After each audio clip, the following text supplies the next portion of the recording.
인간은 밥도 먹지만 이 속사람은 뭘 먹어야 사냐? 희망을 먹어야 산다는 거예요. 하나님의 말씀은 희망을 제시하죠. 그 때문에 우리가 마음속에 이 진리의 말씀에 근거하여 영원한 소망을 가져야 될 줄로 믿습니다. 그래서 아무리 어려워도 우리가 말씀을 듣고 말씀을 읽고 말씀을 묵상하고 그 말씀을 가슴에 품으면 소망이 생기면 살맛이 나는 것이죠. 여러분 신앙생활에 하나님의 말씀으로 오늘도 소망이 가득 차는 시간이 되시기를 주의 이름으로 축복합니다. 이 땅은 우리가 아직 천국이 아닙니다. 이 땅이 천국이 아니기 때문에 훈련장으로 하나님이 보내셨다, 그렇게 생각하면 됩니다.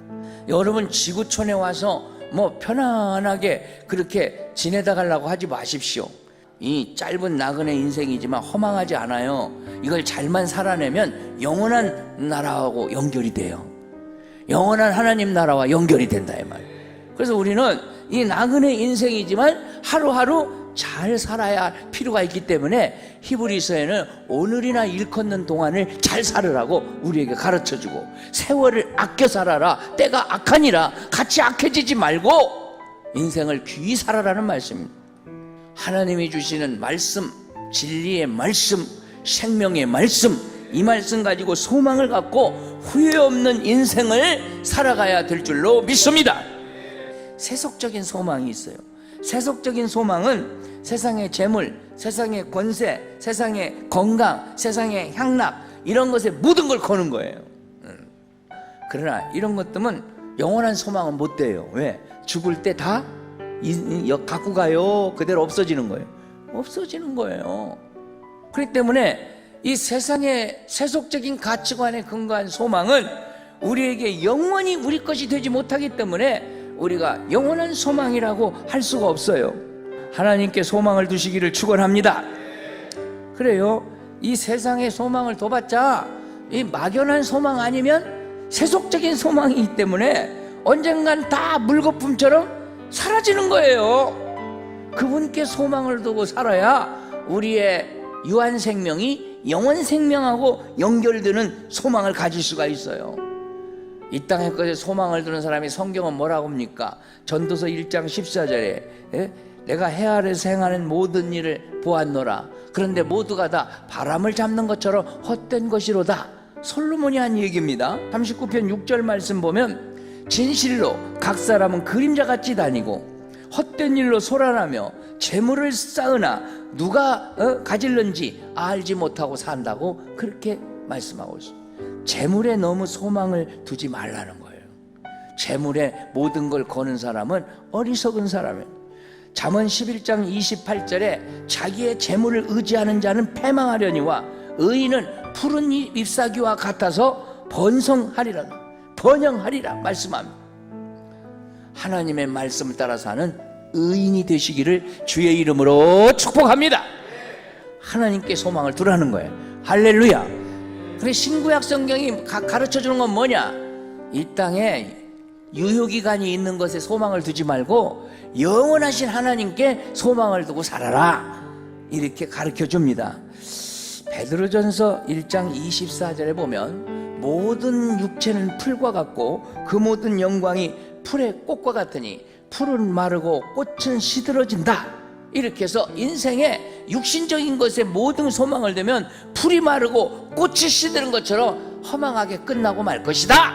여기 나오는 이 모든 말씀, 하나님은 인생에 어떤 실패를 했던 하나님 의지하고 새로워지면 하나님이 일으켜주겠다는 거예요. 붙들어 주시겠다는 거예요. 어떤 인격으로 살아왔든지 오늘로 접어버리고 하나님 앞에 희망을 두고 새롭게 일어서시기를 축원합니다.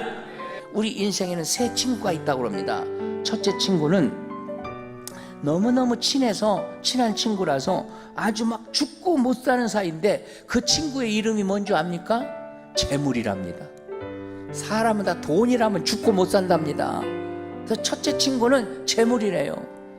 두 번째 친구는 아주 친해갖고 자주 만나서 끈끈한 정을 나눈답니다. 그 친구의 이름은 사람이랍니다. 세 번째 친구는 별 볼 일 없는 친구가 있는데 그 친구의 이름은 예수 그리스도랍니다. 예수 그리스도는 그냥 믿어도 되고 안 믿어도 되고 그렇게 돼야 한답니다. 그래서 이 세 친구 중에 제일 홀대받는 친구가 누구냐? 예수 그리스도랍니다. 이 세상의 재물이라는 것이 아까 말씀드린 대로 영원히 내게 붙어 있습니까? 죽을 때 한 푼이나 갖고 갈 수 있습니까? 웃기는 얘기죠.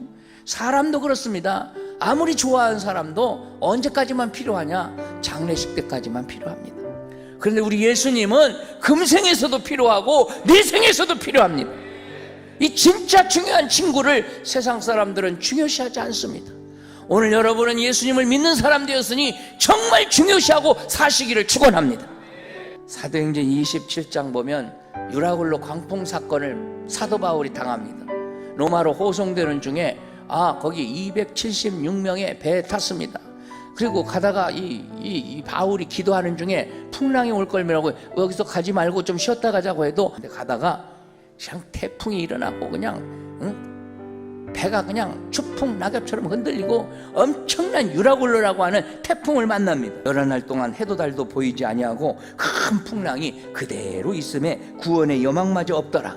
여러 사람이 오랫동안 먹지 못하고 살소망까지 사라진 상태였습니다. 그런데 바울은 승객들 가운데 당당하게 외칩니다. 바울을 그렇게 무시했는데 그 바울이 이제 턱 나서서 여러분 안심하시오. 간밤에 하나님이 나에게 응답하셨습니다. 벌벌벌 떠는 선장 또 선원들 로마 군인들도 벌벌벌 떨고 있을 때 당당하게 외치는 바울 사도의 그 믿음의 사람의 모습, 소망의 사람의 모습, 이것이 사도 바울의 모습입니다. 여러분도 하나님 가까이 하고 하나님께 소망을 두고 사는 가운데 바울처럼 하나님이 붙들어주는 삶을 사시기를 예수 이름으로 축복합니다.